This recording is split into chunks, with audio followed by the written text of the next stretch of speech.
All right, so here we are with the official 2022-2023 Arizona Cardinals schedule, and we already knew we had the second highest strength of schedule, but seeing it on paper, it's kind of crazy. Because we start in week 1 against Kansas City, one of the best teams in the NFL. But luckily for us, we get them early on, and as you guys know, they recently lost Tyreek Hill to the Miami Dolphins in a trade, so they might not be as good as they will be later on in the season because they have to get that chemistry down with other receivers, and Patrick Mahomes might not look as elite. Tyreek Hill was an insanely big part of that offense, so it's going to be interesting to see what they look like without him. And luckily for us, we get to play him early rather than later, so they don't get to develop that chemistry. So I mean, I'm honestly fine with this being a week 1 matchup. Plus, we get to see Kyler and Pat Mahomes go at it. That sounds like a dub to me. And in week 2, we get to play the Las Vegas Raiders, who made so many moves in this offseason. Not only did they acquire the best wide receiver in the league, Devontae Adams, but they also have Chandler Jones, who was a Cardinal last season. This is going to be a really interesting game, and it's also going to be a little rivalry because Chandler Jones versus us, he's going to have that bad blood. So it's going to be interesting to see how it plays out, and if we can go 1-1 in these 2-week stretch, I'll be pretty happy. Because in week 3, it doesn't get any easier as we have to play the LA Rams, who have our number for the vast majority of games in the past couple seasons. And as we all know, they're the Super Bowl champions. It's not going to be easy.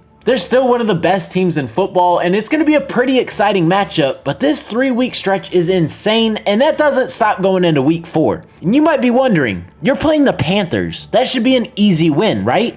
Wrong, because the Panthers, no matter how good or bad, always seem to have the Cardinals number. I don't know what it is. Them and the Lions will always beat us no matter what, so hopefully that changes this year, and we can finally get that win on the Panthers. And then in week 5, we have the Philadelphia Eagles, who made pretty big acquisitions this offseason as they got A.J. Brown, they drafted Jordan Davis, and I'm assuming Jalen Hurts is going to take a level up. You just gave him one of the best receivers in the league, so I'm assuming this Eagles team is going to be pretty solid, as they made the playoffs last season without him. It may look like an easy matchup, but you can't take them lightly this season.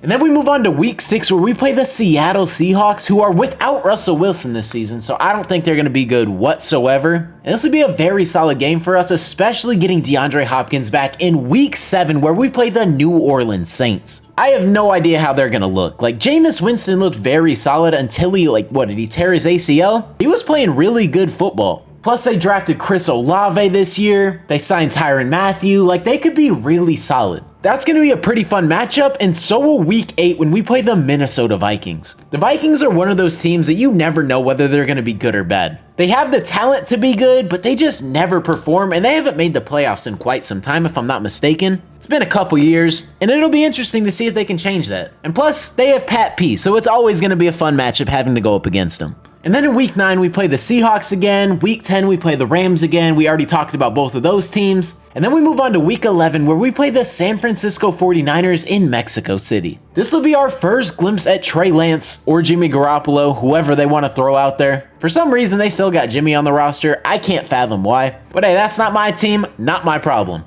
This should be a good matchup though. I mean, the 49ers are always a solid team year in and year out, and it's an NFC West rivalry. I mean, it's always going to live up to expectations. And one more thing I want to point out is that this would be a 3-week stretch of NFC West opponents, as we have the Seahawks, Rams, and 49ers in back-to-back-to-back games. So these are going to be pretty important for seeding, and we need to walk out of here at least 2-1 in my opinion. Because, we're coming for that number 1 seed, especially in the NFC West. And then we move on to week 12, where we play the Los Angeles Chargers. The moves they made this offseason are insane. Off the top of my head, they re-signed Mike Williams, they signed J.C. Jackson, they got the defensive tackle on the Rams. I believe his name is Sebastian Joseph Bay or something like that. And they also got Khalil Mack. So this team has the potential to be absolutely insane. But I mean, potential's potential for a reason. So we don't know what they're going to look like. So hopefully we can walk out of week 12 with a dub. Then in week 13, we have a bye week. And then week 14, we have the New England Patriots. Bill Belichick matchups are always fun. And we're going to see if Mac Jones can take that leap in year 2.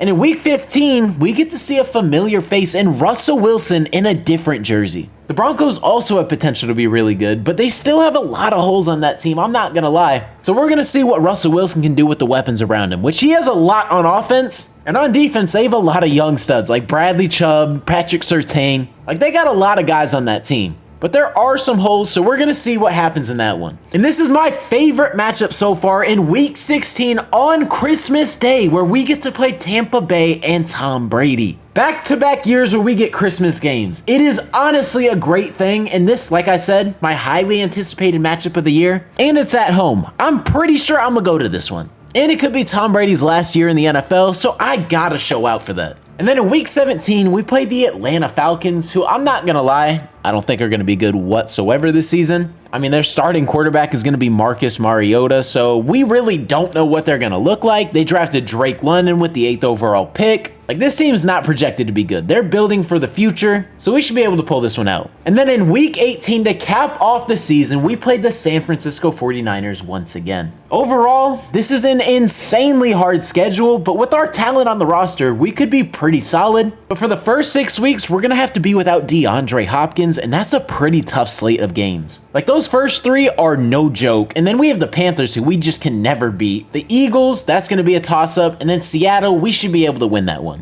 If we can come out of that stretch 3-3, I'm pretty optimistic for the way the rest of the season's gonna go. But I'm pretty pumped. I can't wait for football to start back up once again. And I want you guys to let me know down in the comment section below how you guys are feeling about this schedule and what record you think the Cardinals are gonna finish with. But with that being said, that's pretty much gonna wrap up today's video. If you guys did enjoy, consider hitting that subscribe button. I post NFL and Arizona Cardinals related content, so if you're a fan of that, this is the perfect channel for you. But like I said, that's all I got for today's video. Hopefully you guys did enjoy.